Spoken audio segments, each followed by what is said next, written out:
I don't know who to thank, but whoever did this, shekach.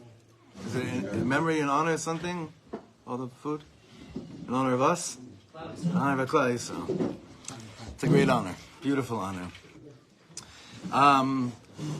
Very fast, because we don't have that much time this morning, but thank you. I'm noticing more and more the need, the feeling that I have whenever any shir, just to thank everyone for coming. It's a lo muvan me'elav. It's not given. It's not given that in times like this, everyone's showing up, and everyone is showing up. And I just think that it's, I want to keep on pointing that out to every minyan, to every shit, to everything. Everyone's showing up. And it's so inspiring, and it's so beautiful, and it touches my heart personally. It really touches my heart. So I just want to say thank you, and yeshar koach to everyone. It's Aleph. Beis, it ties into what we're going to be learning today. I want to briefly share with you the experiences we had yesterday. Crazy. Some of you saw a little bit of what was going on over there. Actually, I told him, I would tell him, Rav Eli, you're saying what happened yesterday in the second spot, okay? You're sharing it, but do it like chick-chuck. Sure. And sweet, it was beyond sweet and sad and heartbreaking, beyond words. Being with Rav Shlomo and with Moshe, going to Menachem Oval in the Shomron, and then in Tel Aviv. Tell them quickly about Tel Aviv. Tel Aviv was beyond words. We were by this Rosh Hashiva, Rav Granot. Rav Granot, yeah. The energy in the place, every place was full, and the women were all huddled together with the mummy and crying together with her and the family, and the men were in a state where basically Rav Shlomo once was noticed by one of the sons. They decided they were going to sing to be able to and I never saw this in the base oval, that he was playing the piano with all his soul, the son Adar. And everyone sang two songs together. As Shlomo told me, it was a song from Edith Ginsburg, and also a song from Rav Shlomo Katz, Melech Rachman. And it was beyond words. I personally never experienced something like this, and the panemius that came out from the school, and the Rosh Shiva himself spoke afterwards. Diburim Niflaim, like awesome words. And I just also know that now this Shabbos we have to daven more than ever for all our Chayalim. I know from inside, and they can't say much other than it's really getting very, very serious now, to the point of Koch Nefesh. Everybody needs to daven full steam. This is the time, so we shouldn't have to be going to those kind of places. Amen. We did, but Amen. if we do have to connect to such a light, the way they did it was beyond. It was literally what you said. The way they did it was beyond anything I've ever experienced in my life. And I thank you for coming with me also. That was something, and where's Moshe's here? It was something that someone wrote to me when they saw the footage. They said, if I didn't see you in the footage, then I wouldn't be sure. I wouldn't be so certain that it was real. Like, I think it's a stage or something. It's like a script or something. There are these moments in life like this, and yesterday was definitely one of them. And I want to go to the first one, because the first place we went to was in a yeshuv that I've never been to before, a gorgeous yeshuv in the Shomron called Tzofim. Tzofim is close to Kedumim. It's like, I'd say like 15 minutes kind of northeast of like Kfar Saba area, like if you know the area at all. Absolutely breathtakingly beautiful and gorgeous. And we went to the home of someone that I don't know if I told you guys, someone that was in my class when we were growing up. And his daughter was gunned down at that event that on Friday, that festival that they were all at, which was crazy because I thought to him, I know I'm getting older, but I didn't realize I already have friends that have kids that age. She was 22. So I asked him when we got there, I wasn't sure. I hadn't seen him in so many years, and I wasn't sure if I remembered his face perfectly. I remember the name, and when I walked in, I remembered exactly who he was. He was this tough, macho guy that I was always intimidated by in high school. Bichlal, when we got to the gate of the Shmirah of the Yeshuv, the very funny thing is that I see this like 60-year-old guy that's doing Shmirah, obviously called him up from Miluim, and he's smiley, Yemenite, smiley, beard. And I tell Moshe, wait, hold on a second, pull the window down. I looked at him and I said, Slicha, Rav Zdomi? I said to him, are you Rav Zdomi? He was my 8th grade Rebbe in high school doing Shmirah on the Yeshuv. It took him a second. I said, Shlomo. He's like, shh. I got out of the car. I went to go hug him. The guy doing the Shmirah there starts screaming at me, get back into this car, you crazy, you can't come out of the car. Anyway, that was like that moment. But when I went, it was crazy. It was crazy. Am Yisrael is such a small family. It was unbelievable. Now, when we got to the that shiva house, this has to do with today's learning. Okay, I was thinking about it. Obviously, at these shiva houses, especially from families that are sitting shiva over their loved ones that were killed from that rave, there's such a deep pain in there over maybe, and someone brought this up at the shiva, guilt. Maybe we didn't give our children the right Yiddishkeit. Had we given over to them the right Yiddishkeit, maybe they wouldn't have ended up at that party, right? No one's saying this out loud. We can only hear this from the families that are talking about this at the shiva homes. So he said to me like this, the father, Elad. His daughter's name is Avia. He's like, אני רוצה להגיד לך משהו. מכל מה שהחברות שלה אמרו לנו, כל החברים שלה אמרו לנו, היא לא בעטה באמונה, אף פעם. She never was anti. She had to figure out her own thing.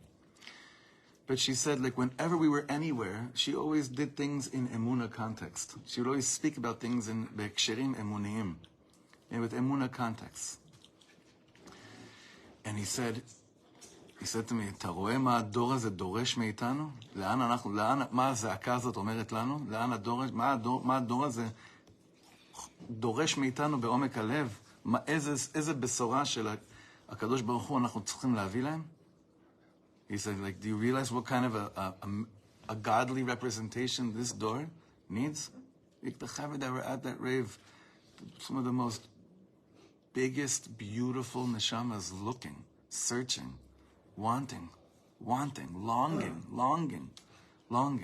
His daughter, he told me, that one time they was somewhere for Shabbos, her and her friends and some family came to visit where she was at in South America. And she said, and the father said to me that the relative that came to spend Shabbos with her was from, but obviously she said she wasn't holding in Shabbos the way we're holding in Shabbos. And the relative wanted to do Kiddush, but they didn't know Kiddush by heart. So, she said, I could just turn on my... someone said to her, you could turn on your phone right now and just show it to the person who wants to do Kiddush. What's the problem? The father said, and this is where he had such a smile, a broken smile, a smile that'll never be the same ever again. He said, I want you to know, my daughter got up in front of all her chevra, and she took the Kiddush cup, and she said Kiddush by heart that she remembered from our Shabbos table.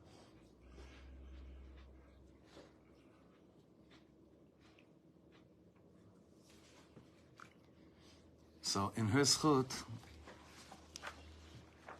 Avia bat Elad, those of you that have the Sefer, open up Kuf Memtet.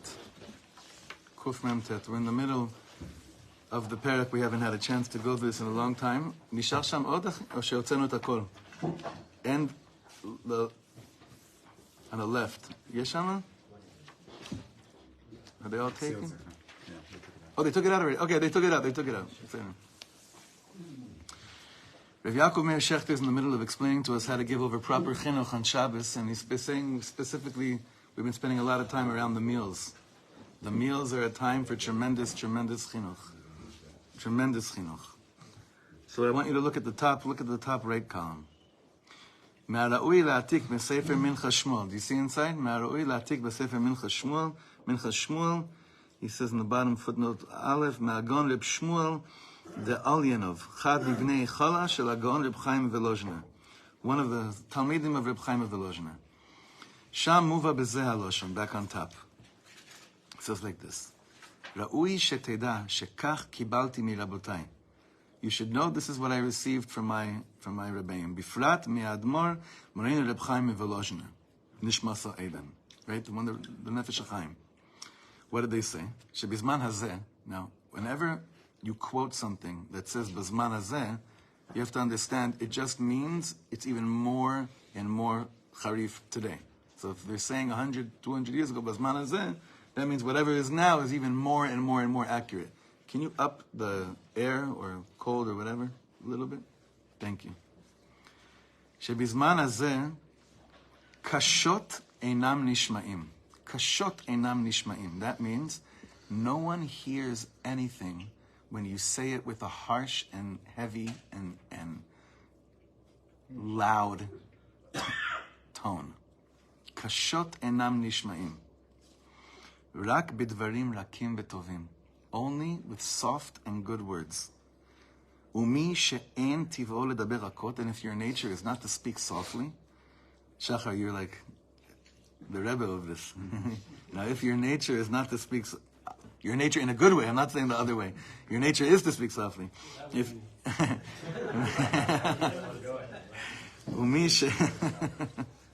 ומי שאין טבעו לדבר רכות, ותקף יכעוס על עושי עוול, and their response is to immediately get angry at those that are going astray. ובפרט שלא ישמע לו, אזי הוא פטור ממצוות התוכחה. He's like, you know what, you just potted yourself from a certain mitzvah. Not in a good way, like you're patur, but in like, you have no reshut. You can't do it. You're patur. You lost it. It's not yours. It's not yours. And you can't do this one. This is a mitzvah you can't do. כי אין מצוות תוכחה מצווה בפני עצמה. תוכחה is not a mitzvah בפני עצמה. There's no inyan of saying תוכחה לשם תוכחה. Right? אלא יש בה מטרה והכשרה להשיב את החוטא לאביו שבשמיים. The purpose, if anyone's going to have the chutzpah to go on that route, where Reb Nassan already said, he speaks about this extensively, about really if anyone can have any shaykhus. He was asked quite often after, when you learn a Zamra and Likutei Maran, you then have a question, so how do you fulfill the mitzvah of Tochicha? And he said, famously, he said, let's do all the other mitzvahs, right? And after we do all the other mitzvahs, let's leave that one and figure out like how to do that one. But like first figure out the rest, right? So he says, Al yedei tochecha bekas or behaknata. But if you're going to rip into someone for anything, you're achieving the opposite. Nimtza masig et hahefech. You're going to get the exact opposite of it. Ubevadai shelo mekayem az shum mitzvah. And you're not doing any mitzvah, even though you're under the impression that you've taken upon yourself chinuch and kiddush shem shamayim v'chulei ve'enu l'ragzan el ragzanusa. You know what ends up being heated up at that moment? Just you. Just you. It's just your anger. It's just your anger that brings it.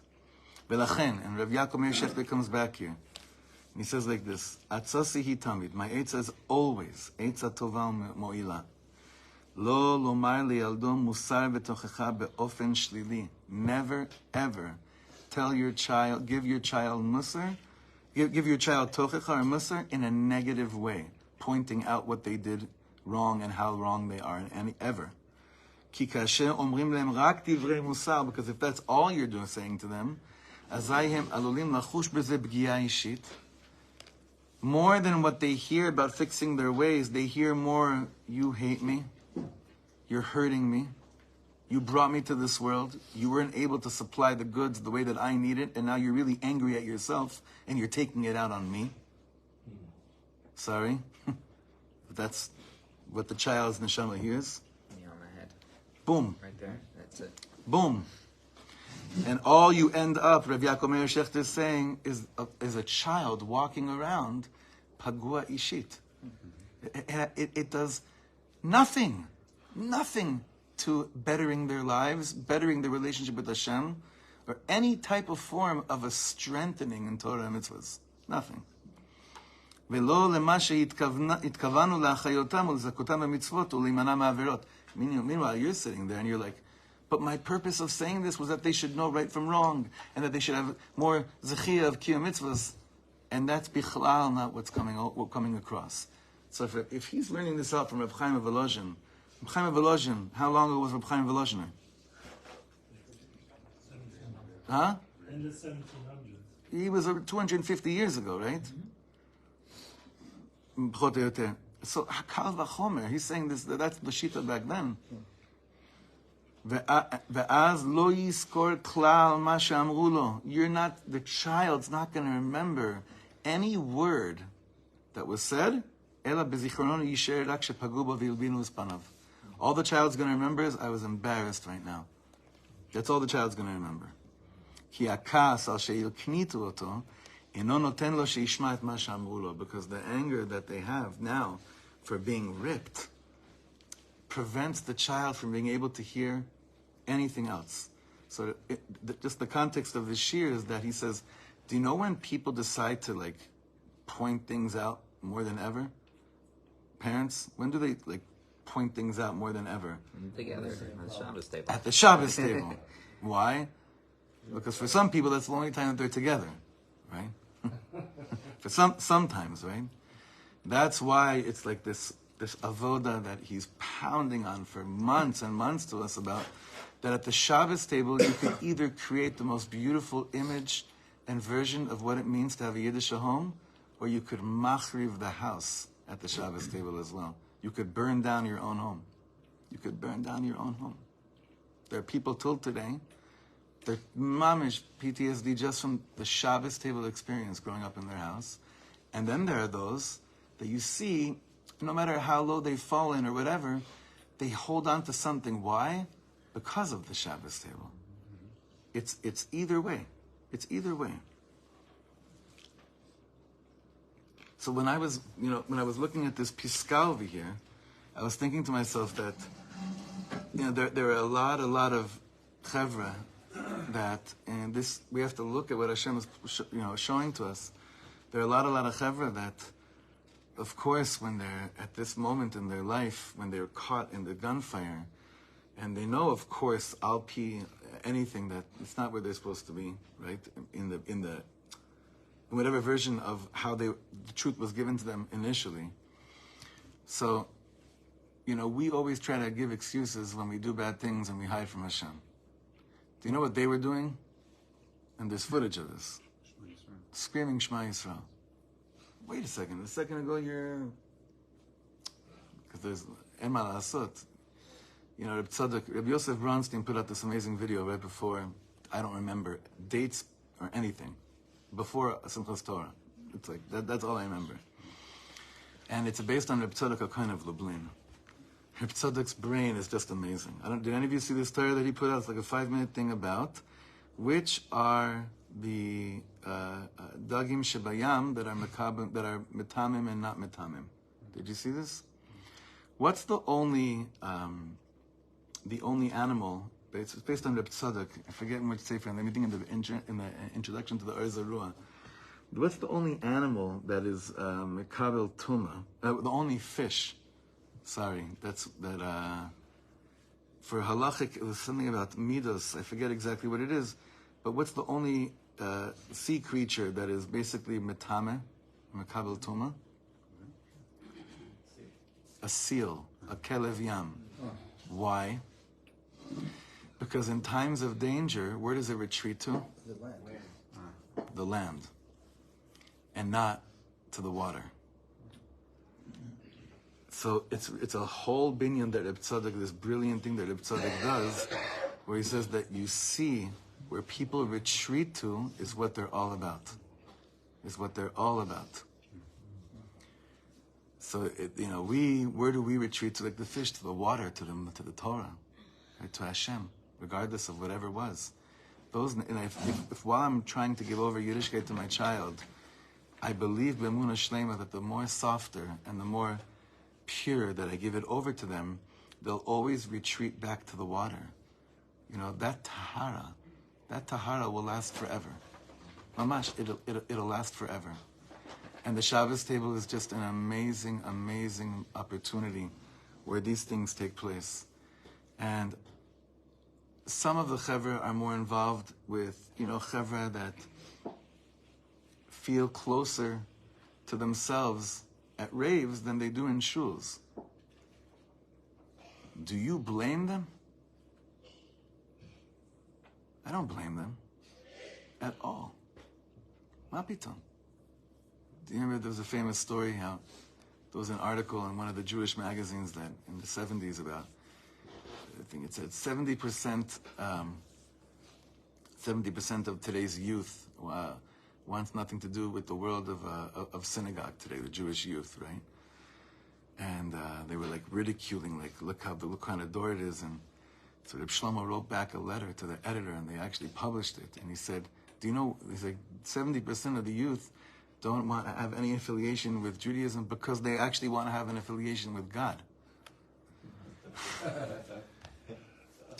Meaning there's a door, there's a whole door, and it's still alive in Chai V'Kayim today. Especially the most beautiful Israeli chevra, my God. You know, the most beautiful, you know, the little interaction I still have in the music scene, I see it, it's like, it's just what they say, the words, how they talk about the world, how they talk about the vision of the world, nachon. It doesn't sound like the shtetl at all. That's because they're under the impression that their parents brought them here, or that they came here, in order to live a world of geula and not of galus, not an exiled version of having a relationship with Hashem. And I think that right now it's easy for us to like feel like that in the name of Achdus and everything. But the greatest $1 million question is, how am I going to continue to think and feel like this once we wipe out Amalek? And then it's just us. And all of Gush Katif is all back, and they're all out of here. Be'ezer Hashem Yisbarach. So then, okay, but then what's going to be? Am I going to go around, you know, what's going to go back? What am I resorting to? What am I retreating to? Like part of the tefillah that we have right now in our midst is, Hatzileinu, save us. L'shem, that a new me trusts enough in the love that I'm feeling right now to continue to emerge and be the face of Yiddishkeit and be the face of Shabbos once we're out of here. We've had very good examples over the years of people that lived their lives like this. Look at any word the Rebbe ever said about Jewish people. Take anything the Rebbe ever said about how to talk to people. You have enough ammunition for forever. We have it all in our arsenal. I give us a bracha that we should be amongst those that carry a torch of a completely or chadash that's coming down to the world right now. Whatever was, lo, is not anymore. And the Rahmanis that Hashem should have in all of us is that Hashem, the only deal we need is that in order to be these shluchim ne'emanim, you got to keep us all alive. It's like a little bit of a deal, you know. You got like, and all the chevra we want to like do this love with and everything, like you just got to keep them alive so that this dibur could come lemaisa. That's it. It should become lemaisa. It should be a holy, beautiful, sweet, soft, quiet Yom Shekulo Shabbos. Amen. So, Shekayach everyone.